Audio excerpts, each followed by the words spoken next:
जय हिंद दोस्तों, आप लोगों का स्वागत है आपके अपने इस यूट्यूब चैनल लक्ष्य सिविल सेवा संस्थान दिल्ली में। देखिए हम लोग जो ये लुसेंट का जो ऑब्जेक्टिव वाला बुक है, मोटा वाला, उसका जो है आज हम लोग करने वाले हैं। इसका फर्स्ट पार्ट हो चुका है और फर्स्ट पार्ट में हम लोगों ने देखा था भारतीय इतिहास। आज हम लोग दूसरा पार्ट देखेंगे। ये दूसरा वीडियो होगा ऑब्जेक्टिव का। इसमें हम लोग देखेंगे वैदिक संस्कृति। इसमें जो है वैदिक संस्कृति में जो है 100 क्वेश्चन से ज़्यादा है, तो इसलिए ये वीडियो थोड़ा सा लंबा होगा, लगभग 1 घंटे का होगा। तो आप लोग थोड़ा बर्दाश्त करके देखेंगे।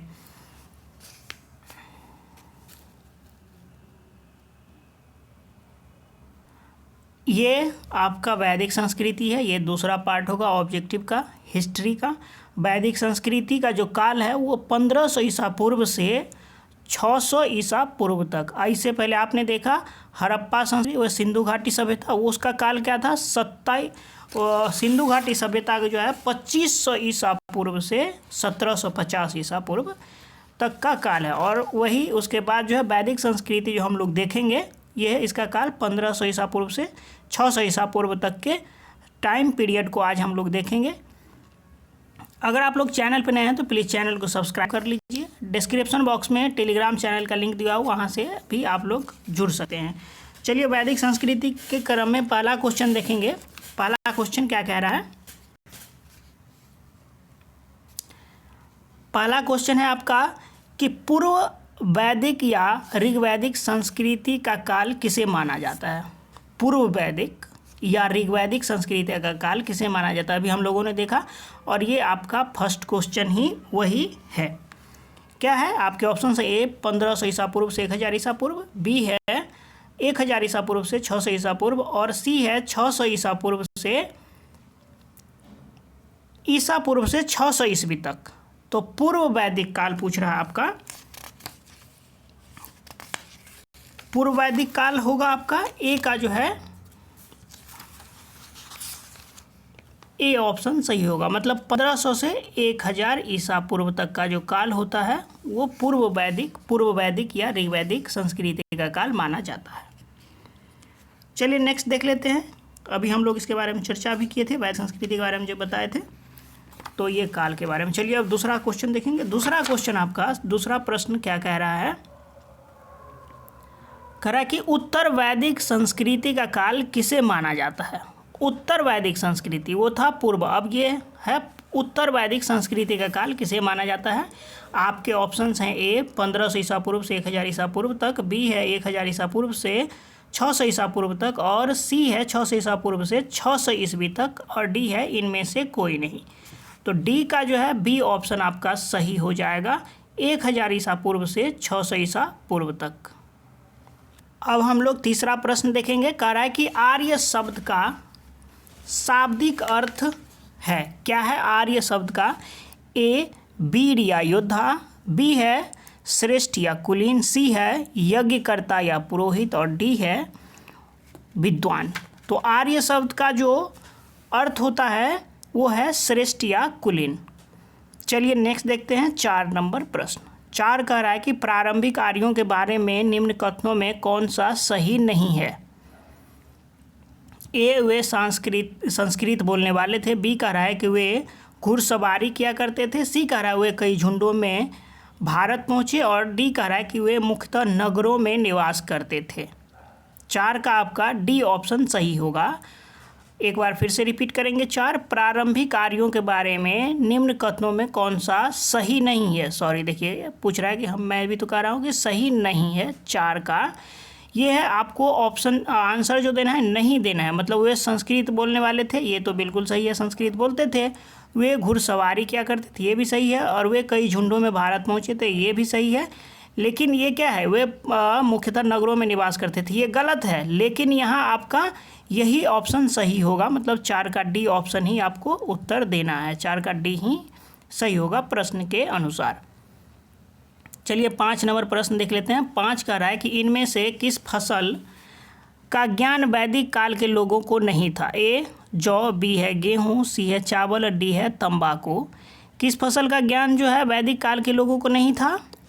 5 जौ था, जौ का तो ज्ञान था, गेहूँ का था, चावल का भी था, तंबाकू का नहीं था। आपका डी ऑप्शन सही होगा। चलिए 6 नंबर क्वेश्चन देख लेते हैं। कह रहा है कि उत्तर वैदिक काल के वेद विरोधी और ब्राह्मण विरोधी धार्मिक अध्यापकों को किस नाम से जाना जाता था?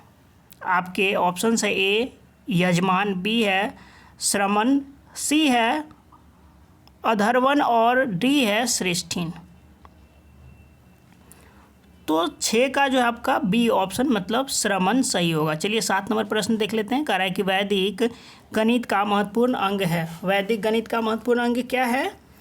शतपथ ब्राह्मण, बी अथर्ववेद, सी है शुल्ब सूत्र और डी है छंदोग्य उपनिषद। तो वैदिक गणित का महत्वपूर्ण अंग जो है शुल्ब सूत्र है, याद रखेंगे इसे। 7 का जो आपका सी ऑप्शन सही होगा। चलिए 8 नंबर प्रश्न देख लेते हैं। 8 नंबर प्रश्न क्या कह रहा है? कह रहा है कि किस वेद में प्राचीन वैदिक युग की संस्कृति के बारे में सूचना दी गई है? कौन सा ऐसा वेद है? आपके वेद 4 हैं, ऋग्वेद, यजुर्वेद, सामवेद और अथर्ववेद। उसमें से जो है किस वेद में प्राचीन वैदिक युग की संस्कृति के बारे में सूचना दी गई है? ए ऋग्वेद, बी यजुर्वेद, सी है अथर्ववेद और डी है सामवेद। तो ऋग्वेद में जो है ये मतलब वैदिक युग की संस्कृति के बारे में सूचना दी गई है। तो 8 का ए ऑप्शन आपका सही होगा। चलिए 9 नंबर प्रश्न देखते हैं। 9 नंबर कह रहा है कि निम्नलिखित में से उत्तर वैदिक काल में लिखे गए ग्रंथों का सही क्रम कौन सा है? देखिए यहाँ याद रखिए उत्तर वैदिक काल के बारे में बता रहा है। निम्नलिखित में से उत्तर वैदिक काल में लिखे गए ग्रंथों का सही क्रम कौन सा है? 1 ए वेद, ब्राह्मण, आरण्यक और उपनिषद, बी है वेद, उपनिषद, ब्राह्मण और आरण्यक, सी है उपनिषद, वेद, ब्राह्मण और आरण्यक और डी है वेद, आरण्यक, ब्राह्मण और उपनिषद। तो न का ए ऑप्शन सही होगा। मतलब सबसे पहले वेद लिखा गया, फिर जो है ब्राह्मण ग्रंथ आए, उसके बाद आरण्यक और फिर उपनिषद आए। 10 वेदों की संख्या कितनी है? अभी इसे पहले मैं चर्चा कर चुका हूँ कि वेदों की संख्या 4 है। कौन कौन से हैं? तो ऋग्वेद हैं, यजुर्वेद हैं, सामवेद है और अथर्ववेद हैं। चलिए 11 नंबर प्रश्न देखते हैं। कहा लगा निम्न में कौन से 3 वेद संयुक्त रूप से यत्री या देवयत्री कहे जाते हैं? 11 का आपका ऑप्शन है ए ऋग्वेद, यजुर्वेद और सामवेद, बी है ऋग्वेद, यजुर्वेद और अथर्ववेद, सी है ऋग्वेद, सामवेद और अथर्ववेद, डी है यजुर्वेद, सामवेद और अथर्ववेद। 11 नंबर का ए ऑप्शन सही होगा। मतलब यत्री या देवयत्री ऋग्वेद, यजुर्वेद और सामवेद, ये 3 वेद संयुक्त रूप से यत्री या देवयत्री कहे जाते हैं। भारत के राज चिन्ह में प्रयुक्त होने वाला शब्द जो है सत्यमेव जयते किस उपनिषद से लिया गया है? आपके ऑप्शन से मुंडक उपनिषद से, बी है कंठ उपनिषद से, सी है इस उपनिषद से और डी है बृहदारण्यक उपनिषद से। 12 आपका ए ऑप्शन मुंडको उपनिषद से। ये तो बचपन से आप लोग पढ़ते आए होंगे। चलिए 13 नंबर प्रश्न देखते हैं। 13 कह रहा है कि ऋग्वैदिक आर्यों का मुख्य व्यवसाय क्या था? मतलब ऋग्वैदिक काल में जो आर्य थे उसका मुख्य व्यवसाय क्या था? आपके ऑप्शंस हैं कृषि, बी है पशुपालन, सी है शिक्षा और डी है व्यवसाय। तो 13 का बी ऑप्शन सही होगा। मतलब ऋग्वैदिक आर्य जो लोग थे उनका मुख्य व्यवसाय पशुपालन था। इसे आप लोग याद रखेंगे और भूलेंगे नहीं। चलिए 14 नंबर प्रश्न देख लेते हैं। 14 कह रहा है कि भारतीय संगीत का आदि ग्रंथ कहा जाता है? किसे कहा जाता है भारतीय संगीत का आदि ग्रंथ? ऋग्वेद, उपनिषद, यजुर्वेद और सामवेद। याद रखेंगे, बहुत ही महत्वपूर्ण है। सामवेद को जो है भारतीय संगीत का आदि ग्रंथ कहा जाता है। 15 नंबर प्रश्न क्या कह रहा है? कह रहा है कि प्रथम विधि निर्माता कौन थे? ए मनु, बी है चाणक्य, सी है चंद्रगुप्त और डी है सेल्यूकस। 15 ये जो है आपका मनु, प्रथम विधि निर्माता मनु को माना जाता है। 16 नंबर क्वेश्चन कह रहा है कि कृष्ण भक्ति का प्रथम और प्रधान ग्रंथ है कौन सा है? महाभारत है, बी श्रीमद् भगवत गीता है, सी है गीत गोविंद है और डी है इनमें से कोई नहीं। तो श्रीमद् भगवत गीता जो है श्री कृष्ण भक्ति का प्रथम और प्रधान ग्रंथ माना जाता है, ये तो आप लोग भी सुने होंगे। चलिए नेक्स्ट देखते हैं 17 नंबर प्रश्न क्या कह रहा है। कह रहा है कि ऋग्वेद में संपत्ति का प्रमुख रूप क्या है। ऋग्वेद में जो है संपत्ति का प्रमुख रूप किसे बताया गया है। ए गोधन को, बी है भूमि को, सी है ए एवं बी दोनों को और डी है इनमें से कोई नहीं। तो गोधन को जो है मतलब गोधन का अर्थ है यहाँ पर गाय से, ठीक है। मतलब गाय जिनके पास जितना अधिक है, और ऋग्वेदिक टाइम में आपके पास अगर 10 गाय है तो आप अमीर हैं, और आपके बगल वाले के पास अगर 15 गाय हैं तो वो आपसे ज़्यादा अमीर है। मतलब ऋग्वैदिक काल में संपत्ति का मुख्य रूप था गाय, ठीक है। आज क्या है, जिसके पास जितना मर्सिडीज ज़्यादा है उसको उतना अधिक माना जाता है, लेकिन पहले गाय के बारे में था। चलिए 18 देख लेते हैं। कह रहा है कि ऋग्वेद के किस मंडल में शूद्र का उल्लेख पहली बार मिलता है। किस मंडल में, ऋग्वेद के किस मंडल में शूद्र का उल्लेख पहली बार मिलता है। 7वें मंडल में, 8वें, 9वें और 10वें मंडल में। तो शूद्र का जो पहली बार उल्लेख मिलता है वो 10वें मंडल में मिलता है। बहुत महत्वपूर्ण प्रश्न है और ये बार बार रिपीट होने वाला प्रश्न है, तो इसे आप लोग भूलेंगे नहीं। चलिए नेक्स्ट क्वेश्चन देख लेते हैं। नेक्स्ट क्वेश्चन क्या कह रहा है आपका 19 नंबर। कह रहा है कि पुराणों की संख्या कितनी है। पुराणों की संख्या आपसे पूछा जा रहा है। पुराणों की संख्या जो है कितनी है। 18 है, 19 है, 20 है और 21 है। तो पुराणों की संख्या 18 है, याद रखेंगे, इसे आप लोग भूलेंगे नहीं। चलिए नेक्स्ट क्वेश्चन देख लेते हैं। नेक्स्ट प्रश्न जो है आपका 20 नंबर। कह रहा है कि वैदिक धर्म का मुख्य लक्षण इनमें से किसकी उपासना था। वैदिक धर्म का मुख्य लक्षण इनमें से किसकी उपासना था। ए है प्रकृति, बी है पशुपति, सी है देवी माता और डी है त्रिमूर्ति।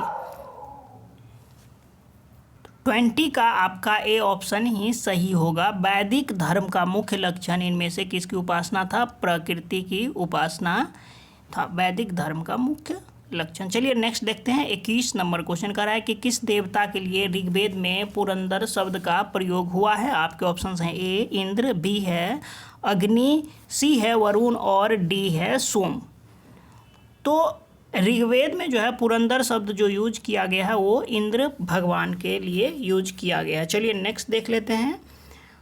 शुल्ब सूत्र किस विषय से संबंधित पुस्तक है। शुल्ब सूत्र याद रखेंगे आप लोग। शुल्ब सूत्र जो है किस विषय से संबंधित पुस्तक है। आपके ऑप्शन है ए ज्योतिष से, बी है ए है ज्यामिति, बी है ज्योतिष, सी है गणित और डी है खगोल से। तो किससे है शुल्ब सूत्र। ज्यामिति से है। महत्वपूर्ण प्रश्न है, याद रखेंगे आपको लोग। चलिए 23 देखते हैं। कह रहा है कि अस्तो माँ सदगमय तमसो माँ ज्योतिर्गमय मृत्युर्माँ अमृतम गमय कहाँ से लिया गया है। उपनिषद, वेदांग, महाकाव्य और डी है पुराण से।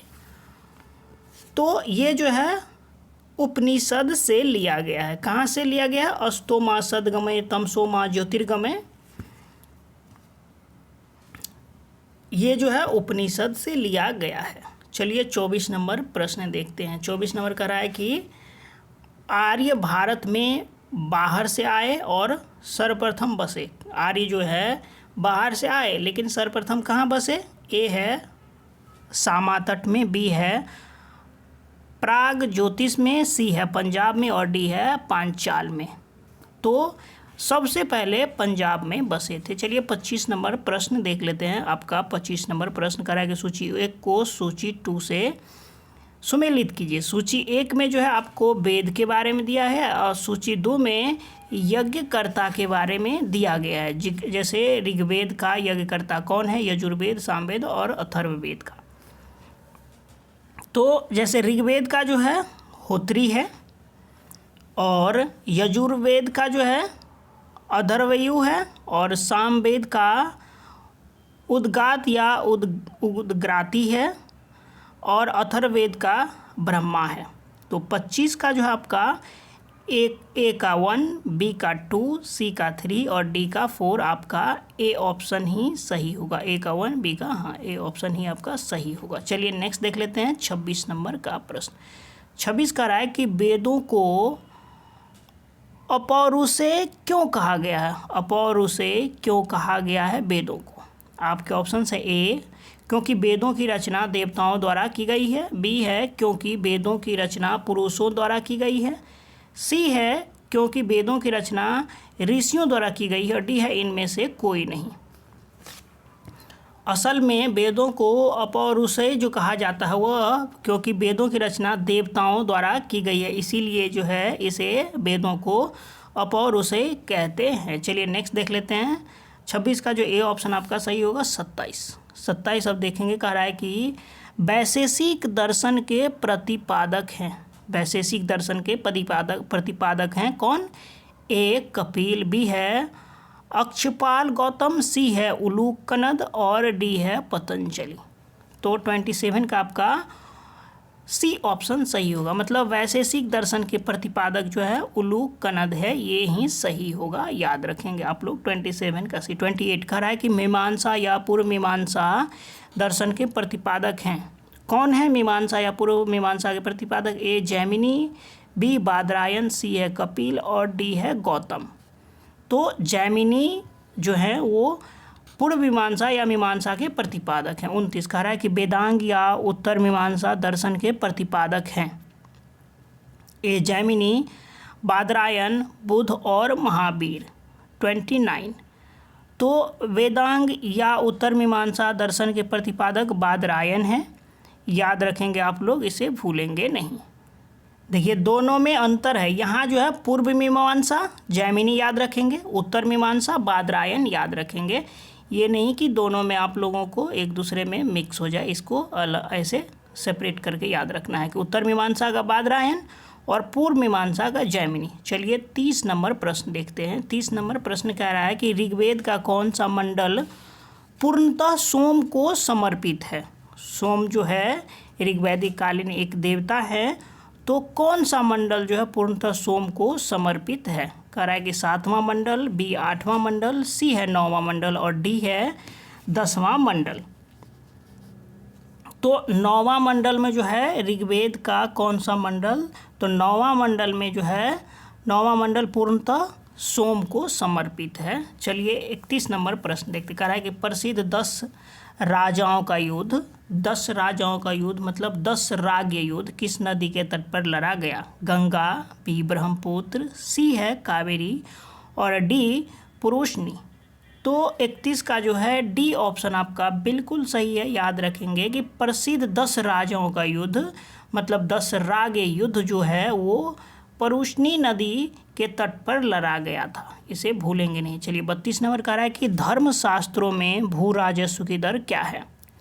धर्मशास्त्र में जो है भू राजस्व की दर 1/3 है, 1/4 है, 1/6 और 1/8।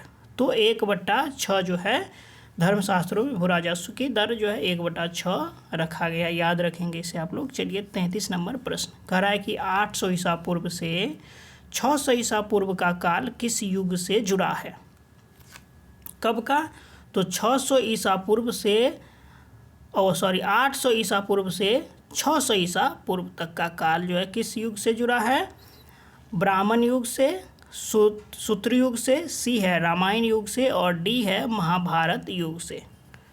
तो 33 का आपका ए ऑप्शन सही हो जाएगा। मतलब ब्राह्मण युग से 800 ईसा पूर्व से 600 ईसा पूर्व तक का काल जो है वो ब्राह्मण युग से जुड़ा है। चलिए 34 नंबर प्रश्न देखते हैं। 34 नंबर प्रश्न कह रहा है कि किस काल में अछूत की अवधारणा स्पष्ट रूप से उदित हुई?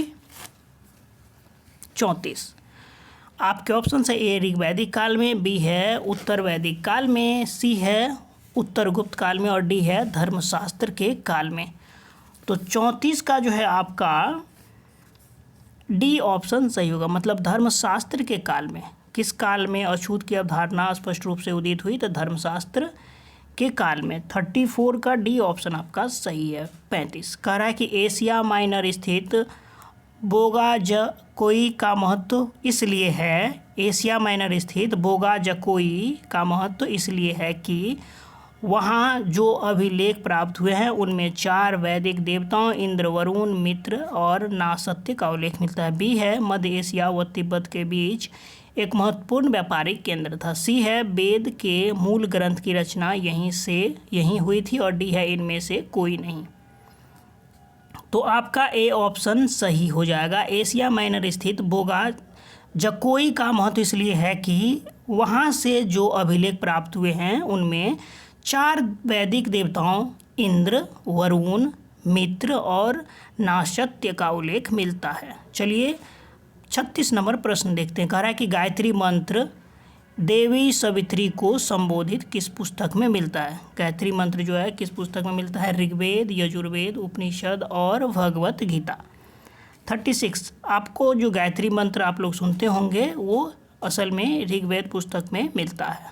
36 का जो है ए ऑप्शन आपका सही होगा। 37 कह रहा है कि न्याय दर्शन को प्रचारित किया था। न्याय दर्शन को प्रचारित किया था किसने? ए चार्वाक, बी है गौतम ने, सी है कपिल और डी है जैमिनी ने। अति महत्वपूर्ण है, आप देख सकते हैं कितने परीक्षा में पूछा जा चुका है। तो न्याय दर्शन के प्रचारित किया था किसने किया था? न्याय दर्शन को प्रचारित वो गौतम ने किया था। चलिए याद रखेंगे। 38 नंबर 38 नंबर प्रश्न देखेंगे। कह रहा है कि प्राचीन भारत में निष्क से जाने जाते थे। निष्क जो है किससे जाने जाते थे? ए स्वर्णाभूषण, बी है गायें,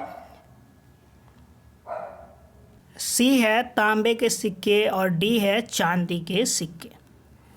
तो असल में प्राचीन भारत में निष्क जो जाने जाते थे वो स्वर्ण आभूषण से जाने जाते थे। चलिए 39 नंबर प्रश्न देख। कह रहा है कि योग दर्शन के प्रतिपादक हैं कौन है? ए पतंजलि, बी है गौतम, सी है जैमिनी और डी है शंकराचार्य।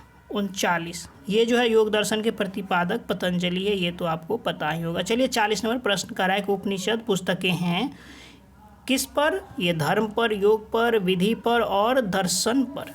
तो उपनिषद जो है वो दर्शन पर आधारित पुस्तकें हैं। 41 नंबर प्रश्न क्या कर रहा है देख लेते हैं। 41 कह रहा है कि सूची 1 को सूची 2 के साथ सम्मिलित कीजिए एवं नीचे दिए गए कूट की सहायता से सही उत्तर चुनिए। ऋग्वेद जो है सूची 1 है और सूची 2 है। ऋग्वेद जो है संगीतमय स्रोत एवं कर्मकांड है, तंत्र मंत्र है, वशीकरण। तो ऋग्वेद जो है आपका ए का 1 होगा, मतलब संगीतमय स्रोत है।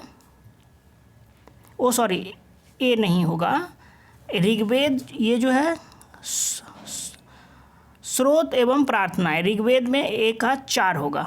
ऋग्वेद में जो है स्रोत एवं प्रार्थनाएं ये जो है ए का 4 सही होगा। बी है यजुर्वेद।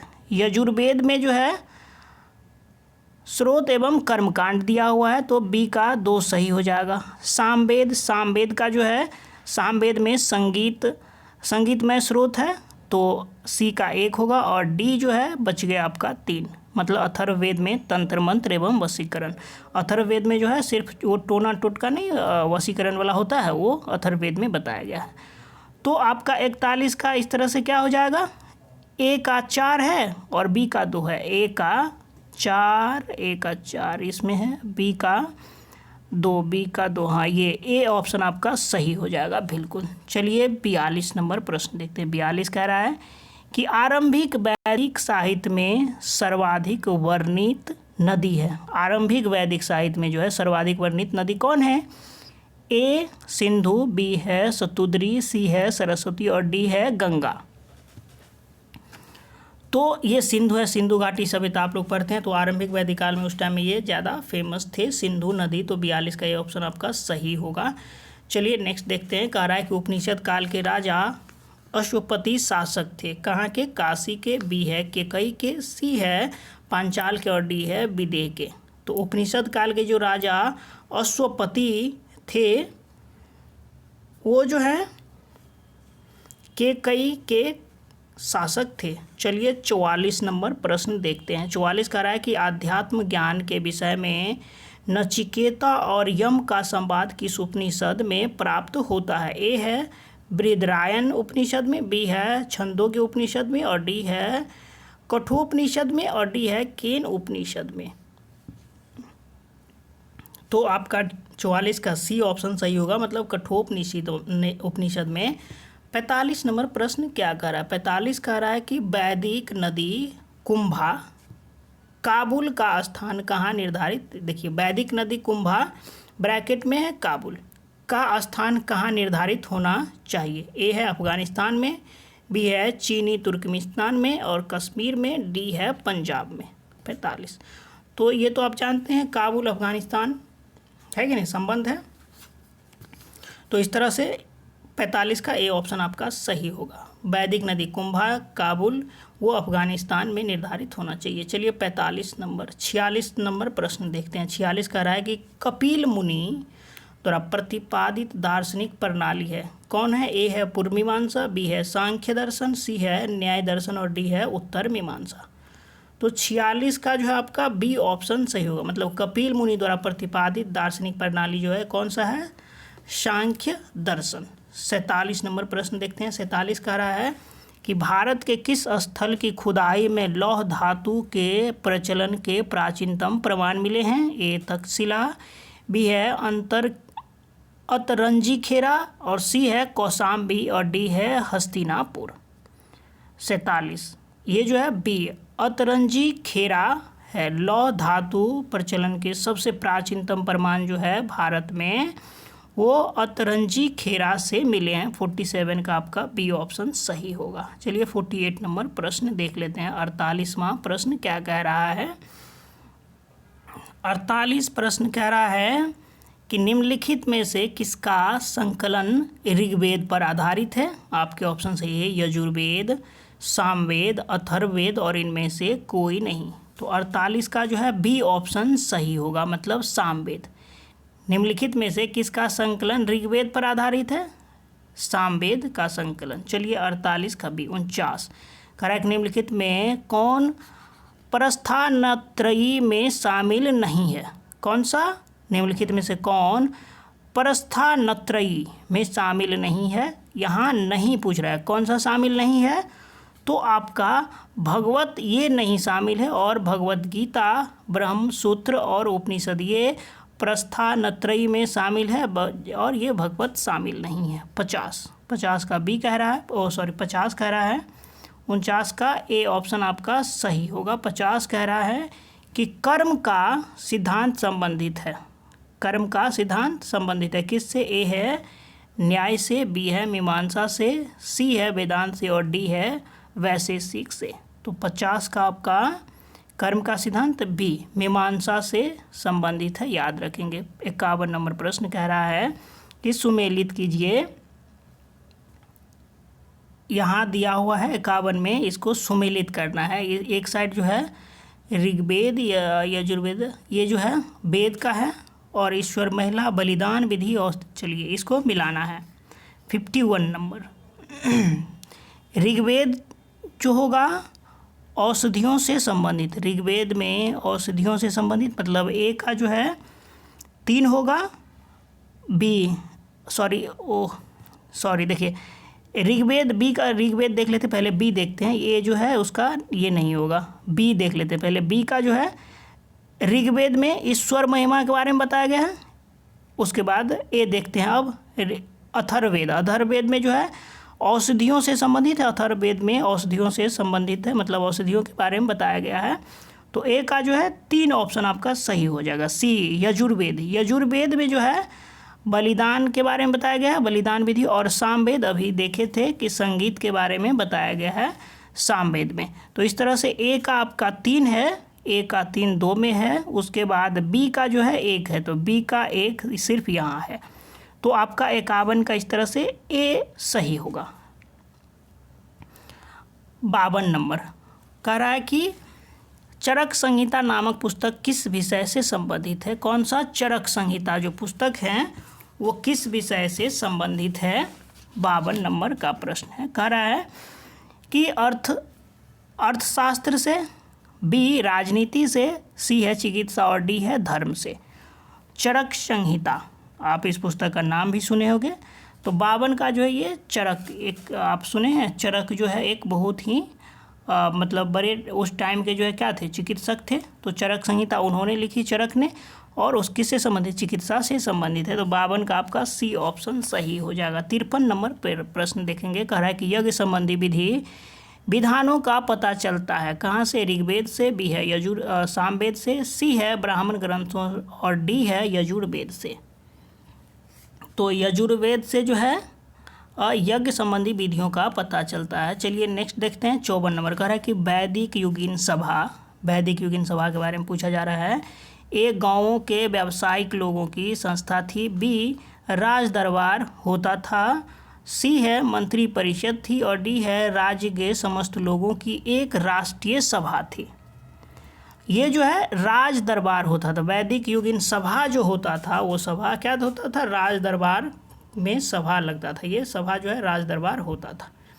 राजा के दरबार नहीं सुनते हैं, राज दरबार लग रहा है तो इसी को सभा बोलते थे। चलिए नेक्स्ट देख लेते हैं 55 नंबर प्रश्न। 55 कह रहा है कि वैदिक युग में प्रचलित लोकप्रिय शासन प्रणाली थी। किस टाइप की शासन प्रणाली थी वैदिक युग में? ए निरंकुश, बी है प्रजातंत्र, और सी है गणतंत्र, और डी है वंशानुगत राजतंत्र। वैदिक युग में जो है गणतंत्र था।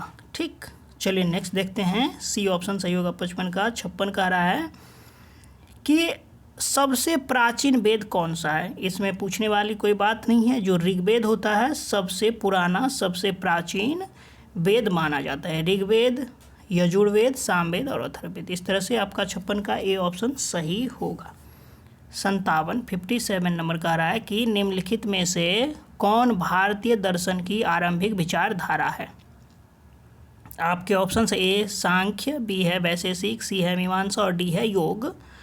57 का ये सांख्य जो है भारतीय दर्शन की आरंभिक विचारधारा सांख्य को माना जाता है। तो 57 का ए होगा। 58 कह रहा है कि सांख्य, योग, न्याय, वैशेषिक, मीमांसा एवं वेदांत, इन 6 भिन्न भारतीय दर्शनों की स्पष्ट रूप से अभिव्यक्ति हुई है। किसमें हुई है?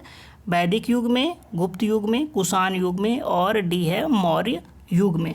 तो 58 का इस तरह से आपका वैदिक युग में जो है सांख्य, योग, न्याय, मीमांसा एवं वेदांत, इन 6 भिन्न भारतीय दर्शनों की स्पष्ट रूप से अभिव्यक्ति हुई है। आपका 58 का ए ऑप्शन सही होगा वैदिक युग में। चलिए 59 नंबर प्रश्न देख लेते हैं। 59 कह रहा है कि निम्न में से वह दस्तकारी कौन सी है जो आर्यों द्वारा व्यवहार में नहीं लाई गई थी? कौन सा ऐसा दस्तकारी है जो आर्यों द्वारा जो है व्यवहार में नहीं लाई गई थी? इसका आपका क्या ऑप्शन सही होगा? ए है मृदभांड माने पॉटरी, बी है आभूषण, सी है बढ़ईगिरी काष्ठकारिता। बढ़ईगिरी का मतलब वो नहीं देखते लकड़ी के जो सामान बनाते हैं, और लोहार तो आप जानते ही हैं। तो 59 का जो है डी ऑप्शन सही हो जाएगा, मतलब लोहारगिरी। चलिए 59-60 नंबर का प्रश्न देखते हैं। 60 क्या कह रहा है? 60 कह रहा है कि सुमेलित कीजिए एक जो है उपनिषद दिया हुआ है और संबंधित वेद है। कौन सा उपनिषद किस वेद से संबंधित है? जैसे आयुर्वेद, जो आयुर्वेद है वो किससे संबंधित है आपका? तो आयुर्वेद जो है ऋग्वेद, यजुर्वेद, सामवेद और अथर्ववेद। ये जो है आपका आयुर्वेद ए का जो है 60। आयुर्वेद ये जो है ऋग्वेद से संबंधित है। उसके बाद जो है बी धनुर्वेद। धनुर्वेद जो है आपका यजुर्वेद से संबंधित है। और गंधर्ववेद, गंधर्ववेद जो है सामवेद से संबंधित है। शिल्पवेद या अर्थशास्त्र अथर्ववेद से संबंधित है। मतलब ए का 1, बी का 2, सी का 3 और डी का 4 है। तो 1, 2, 3, 4 आपका ए ऑप्शन सही होगा। 60 का ए। 61 चलिए 61 61 नंबर प्रश्न देखते हैं। 61वां प्रश्न क्या कह रहा है? 61 प्रश्न है, कह रहा है कि ऋग्वेद के किन 6 मंडलों को वंश मंडल, गोत्र मंडल कहा जाता है? आपके ऑप्शंस हैं दूसरे मंडल से 7वें मंडल तक, बी है पहले मंडल से 6ठे मंडल तक, सी है तीसरे मंडल से 8वें मंडल तक, और डी है चौथे मंडल से 9वें मंडल तक। ऋग्वेद के किन 6 मंडलों को वंश मंडल या गोत्र मंडल कहा जाता है? 61 नंबर। ये जो है आपका दूसरे मंडल से 7वें मंडल तक को वंश मंडल या गोत्र मंडल कहा जाता है। तो 61 का जो आपका ए ऑप्शन सही होगा। 62 का है कि किस वेद में जादुई माया और वशीकरण का वर्णन है? ए है ऋग्वेद, बी यजुर्वेद, सामवेद और अथर्ववेद। 62 का डी, इसी में जादू टोना तंत्र मंत्र के बारे में बताया गया है।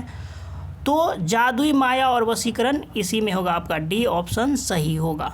चलिए 63 नंबर का प्रश्न देखते हैं। 63 कह रहा है कि आर्य शब्द इंगित करता है। आर्य शब्द जो है क्या इंगित करता है? आपके ऑप्शन से निर्जाति समूह को, बी है यायावरी जन को, सी है भाषा समूह को, और डी है श्रेष्ठ वंश को। 63। तो आर्य शब्द जो है श्रेष्ठ वंश को इंगित करता है। ऋग्वेद में कुल कितने मंडल हैं? इससे पहले भी ये क्वेश्चन क्या है, रिपीटेड है। ऋग्वेद में 10 मंडल है। आपका डी ऑप्शन क्या होगा? बिल्कुल सही होगा। 64 का जो है डी। ऋग्वेद में कुल 10 मंडल हैं। आर्य भारत में संभवतः आए, कब आए? यूरोप से, मध्य एशिया से, सी पूर्वी एशिया से, और डी है अन्य क्षेत्रों से।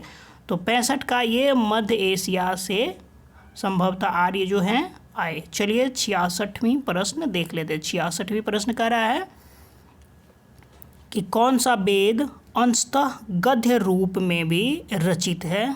गद्य और गद्यांश पद्यांश आप सुने हैं, तो उसी में पूछ रहा है कि कौन सा वेद जो है गद्य में रचित है। ए है ऋग्वेद, बी यजुर्वेद, सी है सामवेद, और डी है अथर्ववेद।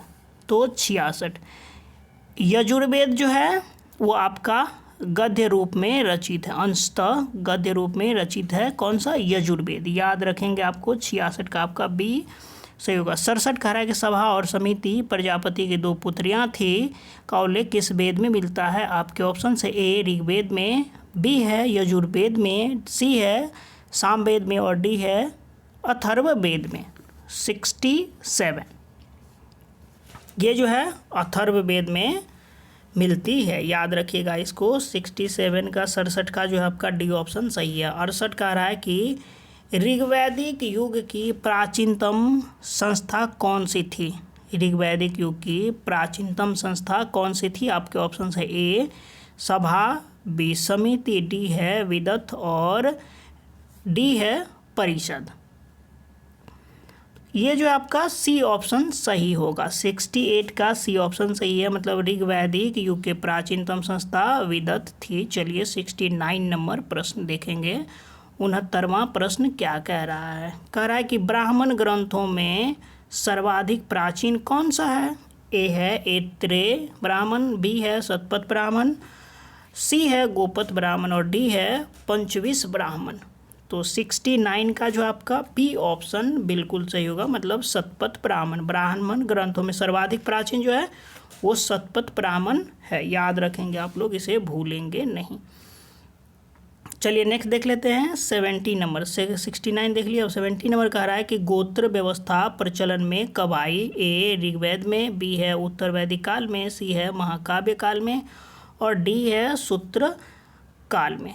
तो 70 का जो आपका उत्तर वैदिक काल में। ऋग्वैदिक काल तो बहुत ही सुंदर मतलब एक तरह का काल माना जाता है। वहाँ न जाति था, न मतलब धर्म के प्रति, न रंग से लोगों में भिन्नताएं थी। आप जो मतलब जो काम कर रहे हैं, जैसे आप, ये नहीं होता था कि जैसे आप कोई जाति, अभी क्या है मतलब जो पिता का जाति है पुत्र का भी वही, लेकिन उस टाइम में क्या था कि आप जो काम करेंगे, अगर आप किसी भी कास्ट से हैं, आप जो है बढ़ई का काम कर रहे हैं तो आप बढ़ई हुए, आप सोनार का काम कर रहे हैं, सोना का काम कर आप सोनार हुए।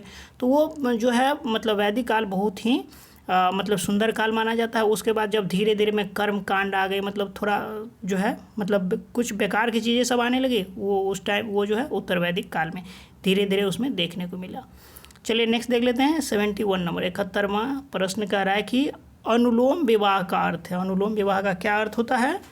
ए उच्च वर्ण पुरुष तथा निम्न वर्ण नारी के साथ विवाह को, बी है निम्न वर्ग पुरुष तथा उच्च वर्ग नारी के साथ विवाह, सी है उच्च वर्ग पुरुष तथा उच्च वर्ण नारी के साथ विवाह। डी है निम्न वर्ण पुरुष तथा निम्न वर्ण नारी के साथ विवाह। तो ए सही होगा, मतलब उच्च वर्ण पुरुष तथा निम्न वर्ण नारी के साथ विवाह को अनुलोम कहते हैं। अनुलोम, अनुलोम में उच्च वर्ग का पुरुष होगा वर्ण का तथा निम्न वर्ण की नारी के साथ विवाह होगा तो उसे अनुलोम बोलेंगे। 72 नंबर कह रहा है कि प्रतिलोम। अनुलोम तो आप देख लिए, अनुलोम में उच्च वर्ण पुरुष और निम्न वर्ण नारी। प्रतिलोम में क्या होगा? प्रतिलोम में जो है जब उच्च वर्ण की नारी निम्न वर्ण के पुरुष के साथ विवाह कर लेती है तो उसे प्रतिलोम कहते हैं। देखिए याद रखिए, अनुलोम, अंतर समझ लीजिए दोनों में, नहीं तो फिर मिस्टेक होगा। अनुलोम में उच्च वर्ण का पुरुष होगा तो एक हो गया अगर उच्च वर्ण का पुरुष, तो दूसरा निम्न वर्ण की नारी होगी। और प्रतिलोम में उच्च वर्ण की नारी है तो निम्न वर्ण का पुरुष है। चलिए याद रखिएगा 72 इस तरह से। चलिए 73 देख लेते। कह रहा है कि वैदिक युग में यव कहा जाता था। वैदिक युग में यव किसे कहा जाता था? ए है गेहूं को, बी है जौ को, सी है चावल और डी है इनमें से कोई नहीं। तो यव जो है जौ को कहा जाता था। 74 व्रीहि शब्द किसके लिए प्रयुक्त हुआ है? ए चावल, बी है गेहूं, सी है जौ और डी है कपास। तो व्रीहि शब्द का जो यूज हुआ है वो चावल के लिए हुआ है। 74 का आपका ए ऑप्शन सही है। 75 कह रहा है कि अथर्व का अर्थ क्या होता है? एक ए पवित्र जादू, बी है यज्ञ, सी है स्तुति और डी है दर्शन। तो अथर्व का जो अर्थ होता है वो पवित्र जादू होता है। ए ऑप्शन सही होगा। चलिए 76 नंबर 76वां प्रश्न देखते हैं। यहाँ आपको क्या करना है? सुमेलित करना है 76वां प्रश्न को। क्या है? शिक्षा ध्वनि शास्त्र है, ए होगा। बी है कल्पसूत्र। कल्पसूत्र जो है वो कर्मकांड है। निरुक्त का मिलान किससे करेंगे? सी। निरुक्त जो होगा वो शब्द व्युत्पत्ति शास्त्र, भाषा शास्त्र होगा। सी का जो है 3 होगा और छंद का छंद शास्त्र हो जाएगा। तो ए का 1, बी का 2, सी का 3 और डी का 4। ए इस तरह से जो है आपका ये ए ऑप्शन सही होगा। 76 का क्या होगा? ए सही हो जाएगा। चलिए 77 नंबर प्रश्न देखते हैं। 77वां प्रश्न क्या कह रहा है? 77 नंबर प्रश्न अब हम लोग देखेंगे। कह रहा है कि प्राचीनतम व्याकरण अष्टाध्यायी के रचनाकार हैं। कौन है? ए है गौतम, बी है कपिल, सी है पतंजलि और डी है अष्टाध्यायी के रचनाकार कौन है? 77 नंबर। ये जो है पाणिनि, ये बुक का भी ऐसे भी पूछ सकता है आप लोगों को, मतलब नहीं किताब और उसके रचनाकार के बारे में पूछा जाता है। तो अष्टाध्यायी के रचनाकार पाणिनि याद रखेंगे, बहुत ही महत्वपूर्ण है। चलिए नेक्स्ट देख लेते हैं 78 नंबर। कह रहा है कि निम्न में से कौन सी स्मृति प्राचीनतम है? मनु स्मृति, याज्ञवल्क्य स्मृति, सी नारद स्मृति और डी है पराशर स्मृति। 78। तो मनु स्मृति, ये तो मतलब यहीं से शुरुआत होती है, इसलिए सबसे प्राचीनतम क्या है? मनु स्मृति है, याद रखेंगे 78। 79 नंबर प्रश्न कह रहा है कि आदि काव्य की संज्ञा किसे दी जाती है? आदि काव्य, ए रामायण, बी है महाभारत, सी है गीता और डी है भगवत पुराण। 79 का जो आपका मतलब रामायण को आदि काव्य की संज्ञा दी जाती है। 79 का आपका ए ऑप्शन सही होगा। 80 कह रहा है कि प्राचीनतम पुराण है, कौन सा है? मत्स्य पुराण है, भगवत पुराण है, वायु पुराण है और विष्णु पुराण है। मतलब है कि सबसे पुराना, ये जो 4 पुराण है इसमें सबसे पुराना कौन है? सबसे प्राचीनतम कौन है?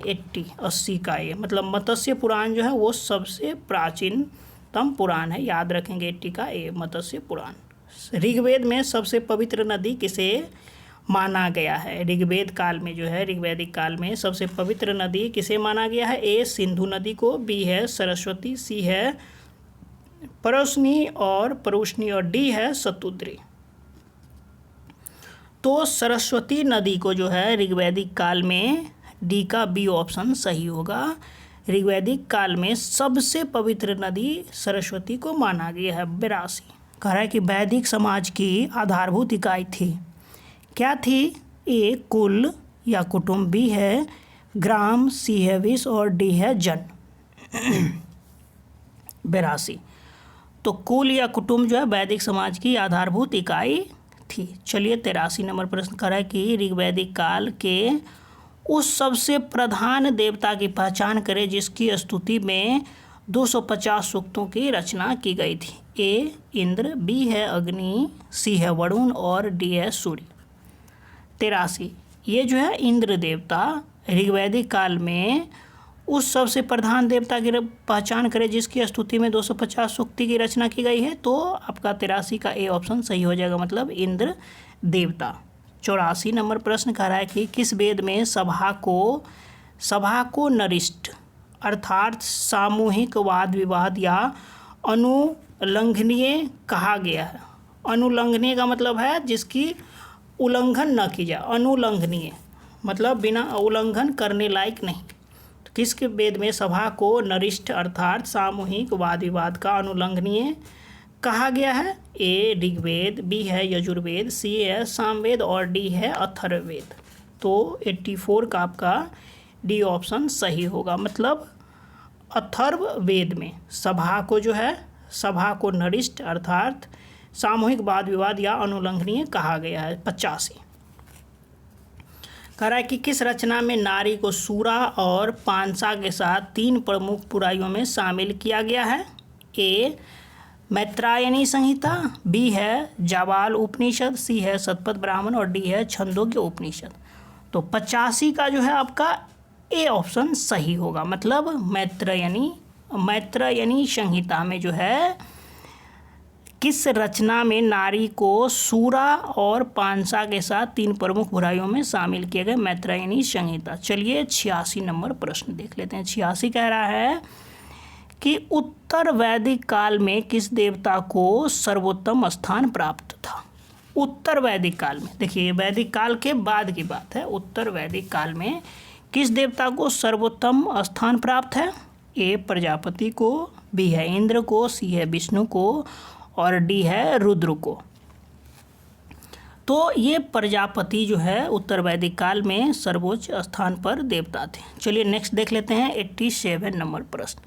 87 नंबर का प्रश्न क्या कह रहा है? कह रहा है कि सुमेलित करें राजसूय यज्ञ, यहाँ इस साइड एक साइड यज्ञ दिया हुआ है राज और एक साइड। चलिए तो देखते हैं 87 में क्या कह रहा है। राजसूय यज्ञ आपके राजा के सिंहासनारोहण से संबंधित। राजसूय यज्ञ जो है उसका संबंध जब सिंहासन धारण करते थे तो राजा के सिंहासनारोहण से संबंधित यज्ञ को राजसूय यज्ञ कहा जाता था। बी है अश्वमेध यज्ञ। अश्वमेध यज्ञ का नाम सुने होंगे, राजनैतिक शक्ति बढ़ाने हेतु किया जाने वाला यज्ञ। बी का जो है 2 से सुमेलित होगा। आप रामायण में अश्वमेध यज्ञ का नाम सुने हैं, राजनैतिक शक्ति बढ़ाने हेतु किया जाने वाला यज्ञ अश्वमेध यज्ञ होता था। सी है वाजपेयी यज्ञ। सी का जो है आपका 3 से मिलान, मतलब शौर्य प्रदर्शन या प्रजा के मनोरंजनार्थ किया जाने वाला यज्ञ। और डी है अग्निष्ठोम यज्ञ। अग्निष्ठोम यज्ञ जो है देवताओं को प्रसन्न करने, मतलब 4 इसका होगा, देवताओं को प्रसन्न करने हेतु अग्नि को पशु बलि दिया जाने वाला एवं सोमरस का पालन किया जाने वाला यज्ञ था। इस तरह से आपका ए का 1 होगा, बी का 2 होगा, सी का 3 और डी का 4। इसमें जो है ए ऑप्शन आपका ए का 1, बी का 2, सी का 3 और डी का 4। 87 का जो है आपका ए सही होगा। 88 नंबर प्रश्न। 88 क्या कह रहा है? कह रहा है कि सूची 1 को सूची 2 के साथ सुमेलित कीजिए। एक साइड जो है ऋग्वेद में उल्लिखित नाम है और आधुनिक नाम है, जैसे परोशनी जो है जो रावी नदी है। देखिए उस टाइम में जो आज का रावी नदी है, उस टाइम में ऋग्वैदिक काल में रावी नदी को परोशनी नदी कहा जाता था। तो इस तरह से ए का 1 है, ठीक है। बी है सतुद्री नदी। देखिए सतुद्री सतलज नदी, आपको याद होगा ये चीज़। सतुद्री जो था अभी वर्तमान में उसे सतलज नदी बोलते हैं। अस्किनी चिनाब नदी, जिस नदी का नाम अभी चिनाब है उसी का नाम पहले अस्किनी नदी था। बिपाशा, ब्यास नदी को बिपाशा बोलते हैं। इस तरह से आपका ए का 1 है, बी का 2 है, सी का 3 है और डी का 4 है। तो आपका ए ऑप्शन क्या हो जाएगा? ए ऑप्शन सही होगा। याद रखेंगे, इसे भूलेंगे नहीं। हाँ, ए का जो है आपका 88 का ए ऑप्शन आपका सही होगा। 88 का ए ऑप्शन। चलिए 89 नंबर प्रश्न देखते हैं। 89 कह रहा है कि संस्कारों की कुल संख्या कितनी है? जो संस्कार होता है उसकी कुल संख्या कितनी है? आपके ऑप्शंस हैं ए 14, बी है 15, सी है 16 और डी है 18। 89 ये जो है 16, सी ऑप्शन सही होगा। मतलब संस्कारों की कुल संख्या 16 होती है। 89 का सी। चलिए 90 नंबर प्रश्न देखते हैं। 9वां प्रश्न कह रहा है कि सुमेलित कीजिए। यहाँ भी सुमेलित करना है। ब्राह्मण विवाह, इस तरह एक साइड विवाह दिया हुआ है तो इसको सुमेलित करना है। 90 देखिए, ब्राह्मण विवाह जो है, एक सेकेंड, हाँ, ब्राह्मण विवाह ये समान वर्ण या जाति का जो विवाह होता था उसे ब्राह्मण विवाह बोलते हैं। ब्राह्मण विवाह का ए का 1 होगा। बी कह रहा है कि दैव विवाह, दैव विवाह का मतलब है पुरोहित या पारिश्रमिक से में मिले कन्या के साथ विवाह को दैव विवाह बोलते हैं। और ये है सी, आपका 90 का सी जो है, 90 का आपका सी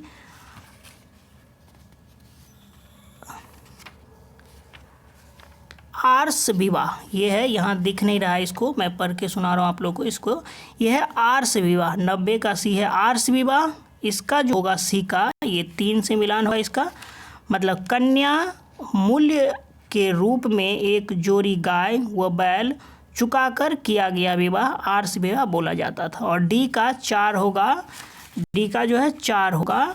डी है प्रजापत्य विवाह, जो है बिना दहेज का विवाह प्रजापत्य विवाह कहा जाता है। एक बार फिर से सुन लीजिए, बहुत इंपॉर्टेंट है। देखिए, ए है ब्रह्म विवाह। ब्रह्म विवाह क्या होता है? इसका ब्रह्म विवाह समान वर्णीय जाति का विवाह। बी का 2 होगा। दैव विवाह क्या होता है? बी का 2 पुरोहित का पारिश्रमिक में मिले कन्या के साथ विवाह। सी है आर्ष विवाह। सी का 3 होगा। कन्या मूल्य के रूप में एक जोड़ी गाय व बैल चुकाकर किया गया विवाह। डी है प्रजापत्य विवाह। बिना दहेज के विवाह को प्रजापत्य विवाह बोलते हैं। इस तरह से आपका 90 का ए सही होगा। कौन सा? 90 का ए सही होगा। चलिए नेक्स्ट देखेंगे। 91 नंबर। 91 कह रहा है कि गंधर्व विवाह क्या होता है? चलिए इसमें भी विवाह के बारे में ही बताया गया। गंधर्व विवाह जो प्रेम विवाह होता था वो गंधर्व विवाह बोलते थे। बी है आसुर विवाह। आसुर विवाह जो होता था वो कन्या को खरीद कर किया गया, आसुर कन्या को खरीद कर किया गया विवाह जो आसुर विवाह बोलते हैं। तो बी का जो आपका 2 होगा। चलिए सी राक्षस विवाह। राक्षस विवाह है। सी का 3 होगा। पराजित राजा की कन्या या अपहरण की गई कन्या के साथ विवाह राक्षस विवाह होता था। चलिए डी है, कह रहा है कि पैशाच विवाह। इसका डी का 4 होगा। सोई हुई अवस्था में कन्या को गुमराह कर या मानसिक रूप से अस्वस्थ कन्या को गुमराह कर उसके साथ किया गया विवाह पैशाच विवाह कहा जाता है। इस तरह से आपका ए ऑप्शन सही होगा। ए का 1, बी का 2, सी का 3 और डी का 4। एक बार इसे फिर से सुन लेते हैं, ये इंपॉर्टेंट है। 91 यहाँ उतना अच्छा से नहीं दिख रहा है। ए कह रहा है कि गंधर्व विवाह, प्रेम विवाह को गंधर्व विवाह बोलते हैं। बी है असुर विवाह का, बी का 2 होगा। कन्या को खरीद कर किया गया विवाह। और सी है राक्षस विवाह जो है, सी का 3 होगा। पराजित राजा की कन्या या अपहरण की गई कन्या जो राक्षस विवाह। और जो इसी तरह से जो राक्षस थे रावण, वो भी तो प्रभु राम के जो कन्या थी सीता माता, उनको तो ये इसी तरह से अपहरण करके ले गए थे ना विवाह करने के लिए, लेकिन ऐसा हो नहीं पाया। पैशाच विवाह डी है। इसका 4 है। डी का 4 सोई हुई अवस्था में कन्या को गुमराह कर या मानसिक रूप से अस्वस्थ कन्या को गुमराह कर उसके साथ किया गया विवाह। इस तरह से 91 का आपका ए ऑप्शन सही होगा। चलिए 92 देख लेते। कह रहा है कि 3 ऋण में शामिल नहीं है। कौन कौन सा जो है 3 ऋण में शामिल नहीं है? ए देव ऋण, बी है पितृ ऋण, सी है ऋषि ऋण और डी है मातृ ऋण। तो कौन सा जो है ऋण में शामिल नहीं है? 92। तो ये जो डी है आपका, ये मातृ ऋण ऋण में शामिल नहीं है, बल्कि देव ऋण, पितृ ऋण और ऋषि ऋण ये सब ऋण में शामिल है। चलिए 93 नंबर प्रश्न देखते हैं। 93 का रहा है कि ऋग्वैदिक काल से संबंधित मृदभांड संस्कृति है, कौन सा है? 93। ये जो है गेरुवर्णी मृदभांड OCP संस्कृति, गेरुवर्णी मृदभांड संस्कृति जो है ऋग्वैदिक काल से संबंधित मृदभांड संस्कृति है। आपका 93 का ए ऑप्शन सही होगा। 94 क्या कह रहा है कि 94 कह रहा है कि उत्तर वैदिक काल से संबंधित मृदभांड संस्कृति है, कौन सा है? किससे? उत्तर वैदिक काल से पूछा जा रहा है। उत्तर वैदिक काल से संबंधित मृदभांड संस्कृति है, कौन सा है? तो इसका ये चित्रित धूसर मृदभांड संस्कृति जो है ये उत्तर वैदिक काल से संबंधित मृदभांड है। चलिए 95 कह रहा है कि हरियाणा प्रांत में चित्रित धूसर मृदभांड स्थल किस स्थान पर हाल ही में किए गए उत्खननों से प्रकाशन में आया है? आपके ऑप्शन ए आलमगीरपुर, बी है भगवानपुर, सी है हस्तिनापुर और डी है कुरुक्षेत्र।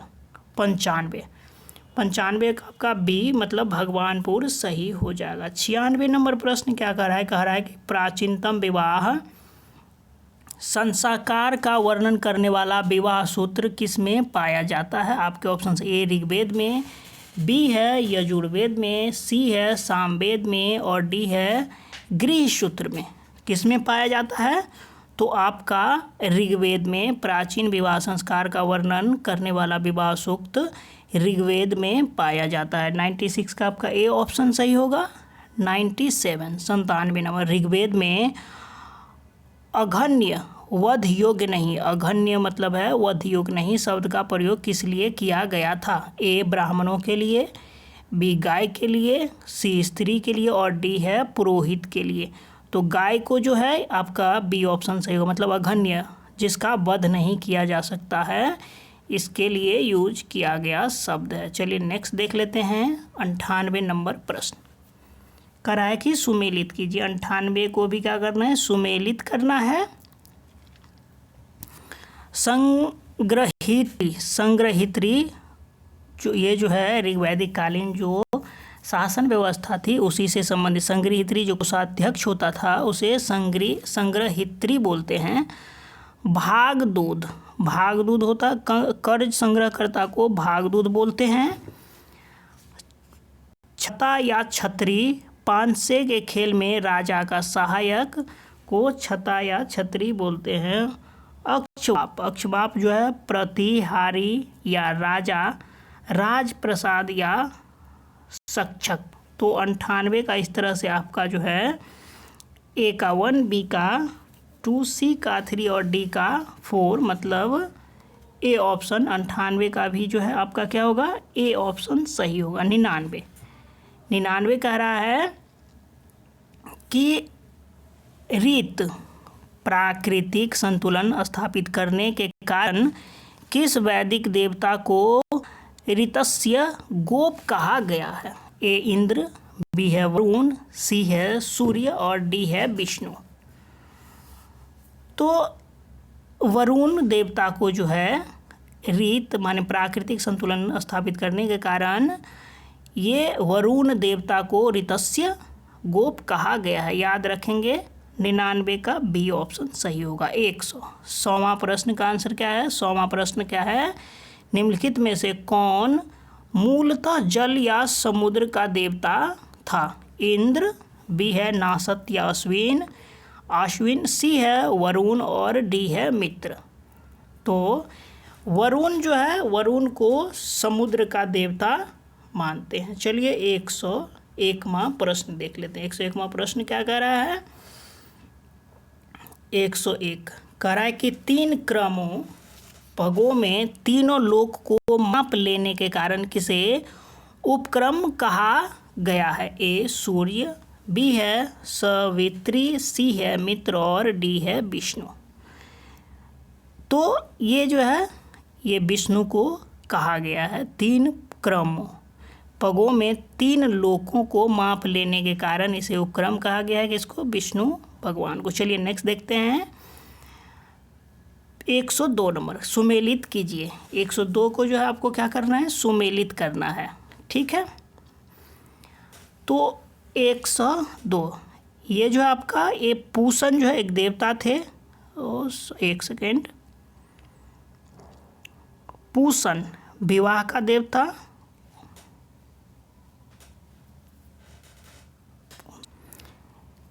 पूसन जो है पशुओं का देवता, इसमें मिस्टेक हो रहा था, पशुओं का देवता होता है। ये अदिति जो है देवों की महान माता है। इस तरह से देखिए, ए का अगर पूरा नहीं भी आ रहा है आपको, रुद्र जो है, रुद्र को विवाह का देवता, और ध्यो को, धौस या ध्यो को जो है जगत के पिता।